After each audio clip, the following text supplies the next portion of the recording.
नमस्कार. Diet therapy या चॅनलमध्ये आपणा सर्वांचं स्वागत. आजचा आपला विषय आहे पॅन्क्रियाटायटिस, स्वादुपिंडाचा दाह. स्वादुपिंड हा अवयव आपल्या पोटात असतो आणि तो पचनक्रियेमध्ये महत्त्वाचं काम करत असतो. या स्वादुपिंडातूनच पाचक एन्झाईम आणि हार्मोन्स हे स्रवत होत असतात. ज्यावेळेस पॅन्क्रियाजला इजा पोहोचते त्यावेळेस पॅन्क्रियाजमधील अंतर्गत जो स्तर असतो किंवा इनर लेयर जी असते त्यामध्ये सूज येणं किंवा त्याला इजा होणं असं दिसून येतो आणि यालाच आपण पॅन्क्रियाटायटिस या नावाने किंवा स्वादुपिंडाचा दाह या नावाने ओळखतो. हे दोन प्रकारचं असतं, एक तर ॲक्यूट पॅन्क्रियाटायटिस आणि क्रॉनिक पॅन्क्रियाटायटिस. ॲक्यूट पॅन्क्रियाटायटिस हा अल्पकालीन कालावधीसाठी असतो. तो 4 ते 6 आठवड्यापर्यंत राहतो, तर त्यानंतर व्यक्ती बरा होतो. त्यानंतर जो दुसरा प्रकार आहे तो म्हणजे क्रॉनिक पॅन्क्रियाटायटिस. हा दीर्घकाल चालणारा आजार, ज्यामध्ये 6 ते 8 महिने किंवा त्याहीपेक्षा अधिक कालावधीसाठी पॅन्क्रियाटायटिसचा त्रास होत असतो. पॅन्क्रियाटायटिसच्या लक्षणांविषयी जाणून घेऊया. पॅन्क्रियाटायटिसची लक्षणं, याच्यात सर्वात महत्त्वाचं लक्षण म्हणजे पोटात वरच्या भागामध्ये खूप वेदना व्हायला लागतात. तसेच पाठीकडच्या भागामध्येही वेदना होतात. जेवणानंतर पोट खूप दुखायला लागतं, पोट फुगतं आणि वरचेवर कॉन्स्टिपेशन किंवा पोट साफ न होण्याची तक्रार सुरू होते. मळमळ होणे किंवा उलटी होणे याही समस्या येतात. तसंच हृदयाचे ठोके हे तीव्र होताना दिसून येतात. भरपूर ताप येतो, वजन कमी होतं आहे, श्वास घ्यायला त्रास व्हायला लागतो, चक्कर येते, घाम खूप यायला लागतो आणि लघवीचं प्रमाण कमी व्हायला लागतं. पॅन्क्रियाटायटिसची जर कारणं बघितली तर अल्कोहोलिक लोक, मद्यपान करणारे किंवा गॉलस्टोन जर झाला असेल, पित्ताशयाचे खडे झाले असेल तर त्यामुळे होऊ शकतं. किंवा स्वादुपिंडाविषयी जर अनुवंशिक समस्या असतील तर पॅन्क्रियाटायटिस होण्याचा धोका असतो. किंवा वरच्यावर खूप हायपर ॲसिडिटी होऊन पेप्टिक अल्सर तयार झालेले असेल आणि त्यावर व्यवस्थित उपचार जर केले गेले नाही तर त्याचा धोका वाढलेला असतो. तसेच स्वादुपिंडाचा कर्करोग, हायपरग्लायसेमिया किंवा रक्तातील साखरेचं प्रमाण खूप वाढलेलं असणं किंवा रक्तात चरबीचं प्रमाण खूप वाढलेलं असणं, खूप जास्त तेलकट पदार्थ सतत आहारामध्ये घेणं किंवा काही औषधांचेही साईड इफेक्ट म्हणून पॅन्क्रियाटायटिस होताना दिसून येतो. किंवा काही कंजेनायटल डिसीज, जन्मतात जर बाळांना काही आजार असेल तर त्यामध्येही पॅन्क्रियाटायटिस झालेला दिसून येतो.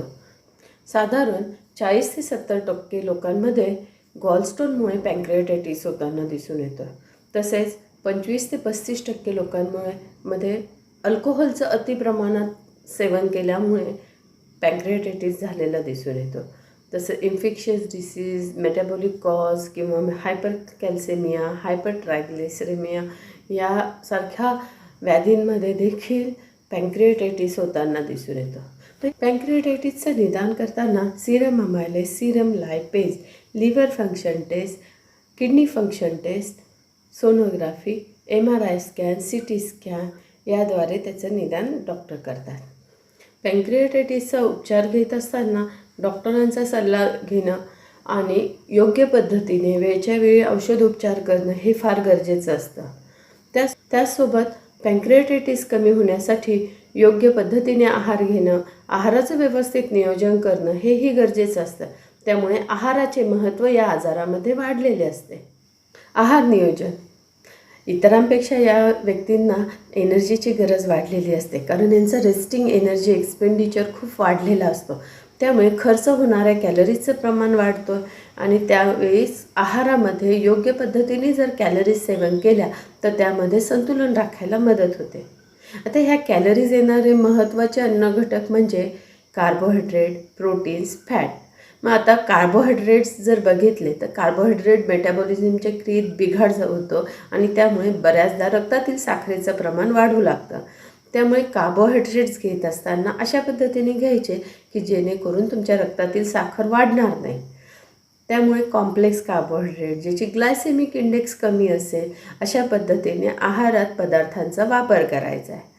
तसेच प्रथिनं हे प्रोटीन कॅटॅबॉलिझम होऊन बऱ्याचदा सूज येते आणि त्यावेळेस तुमच्या स्नायूंमधील ताकद वापरली जाते, स्नायूंची ताकद कमी व्हायला लागते आणि म्हणून आहारामध्ये प्रथिनांचे प्रमाण वाढवणं गरजेचं असतं. नॉर्मली आपण 1 gram per K G body वेटप्रमाणे प्रथिनं घेतो, पण या केसमध्ये आपल्याला ते वाढवायला लागतं आहे. तसंच तिसरा एनर्जीचा घटक म्हणजे फॅट्स. यामध्ये लिपिड कॅटॅबॉलिझमच्या क्रियेत बिघाड होतो आणि त्यामुळे गॉलस्टोन सतत तयार होऊ लागतात आणि अशा वेळी गॉलस्टोन तयार होतात म्हणून याला अटकाव घालण्यासाठी तुमच्या आहारामध्ये फॅटचं प्रमाण न घेणं हे जास्त चांगलं, किंवा ते अगदीच कमी घेणं आणि त्यामध्येही सॅच्युरेटेड फॅट वगळायला हवे. घेत असताना चांगल्या फॅटचा सोर्स वापरायचा आहे, गुड फॅटचा सोर्स वापरायचा आहे. मग त्यामध्ये तुम्ही ओमेगा 3 फॅटी ॲसिडचा सोर्स वापरून तुमच्या आहारामध्ये फॅट नियंत्रणात ठेवून तुमचा आहार नियोजन करू शकता. सततच्या होणाऱ्या त्रासामुळे मालन्यूट्रिशनही वाढत असतं. यामध्ये vitamin B, vitamin C, vitamin A ह्याचंही प्रमाण कमी होतं. तसेच 40 ते 60% लोकांमध्ये कॅल्शियम किंवा मॅग्नेशियम ह्याचे प्रमाण कमी होतं आहे. तसंच पॅराथायरॉईड हार्मोन्सचं सिक्रेशन कमी व्हायला लागतं. कॅल्सिटोनिनच्या लेवल वाढलेल्या असतात. मग अशा वेळेस तुमच्या आहाराचं संतुलन राखणं फार गरजेचं आहे. यामध्ये साधारण एनर्जीची जी गरज लागते ती 25 kilo calories per K G body वेटनुसार. प्रथिनांची गरज लागते ती म्हणजे 1.2 to 1.5 gram per K G body वेटनुसार प्रत्येक दिवसाला याची गरज असते. त्यामुळे ही जी गरज वाढलेली असते ती व्यवस्थित पूर्ण करणं गरजेचं असतं. त्यामुळेच नायट्रोजन बॅलन्स साधायलाही मदत होणार असतो. या आहारामध्ये तुम्हाला चरबीयुक्त पदार्थ पूर्णपणे टाळायला हवेत. तसेच आहाराचं नियोजन करताना खनिज द्रव्य आणि जीवनसत्व याचं व्यवस्थित संतुलन राखण्यासाठी योग्य पदार्थांचा आहारामध्ये वापर करणं गरजेचं असतं. यामध्ये तुमच्या प्रथिनांमध्ये ग्लुटामाइन हे इसेन्शियल अमायनो ॲसिडचं प्रमाण वाढवणं गरजेचं असतं. तसेच प्रोबायोटिक्स जे हितकारक बॅक्टेरिया असतात, जे तुमच्या गटची मोबिलिटी वाढवणारं असतं, इम्युन सिस्टीम व्यवस्थित ठेवणारं असतं. अशा प्रोबायोटिक्स घटकांचा आहारात योग्य पद्धतीने समावेश करायला हवा आणि ओमेगा 3 फॅटी ॲसिडचा समावेश आहारात पाहिजे. तसेच अँटीऑक्सिडंटमध्ये विटॅमिन ए, सी, ई आणि सेलेनियम या घटकांचा समावेश असायला हवा. तसंच यामध्ये डिहायड्रेशनचं प्रमाण वाढलेलं असतं, म्हणून पाणी भरपूर प्यायचं आहे. डिहायड्रेशन होऊ न देणं हेही गरजेचं असतं.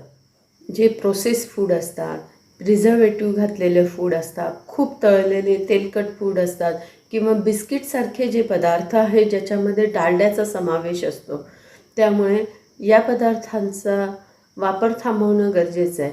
नेहमी लेबल वाचूनच तुम्ही पदार्थ घ्या. जर बाहेरून आणलेल्या पदार्थात सॅच्युरेटेड फॅट ह्याचं प्रमाण जर जास्ती असेल तर तो पदार्थ घेणं टाळायला हवं. तसंच अल्कोहोल घेणं टाळायला हवं. अशा पद्धतीने तुम्ही तुमच्या आहाराचे व्यवस्थित नियोजन केले तर नक्कीच पॅन्क्रियाटायटिसचा होणारा त्रास तुम्ही कमी करू शकता. धन्यवाद.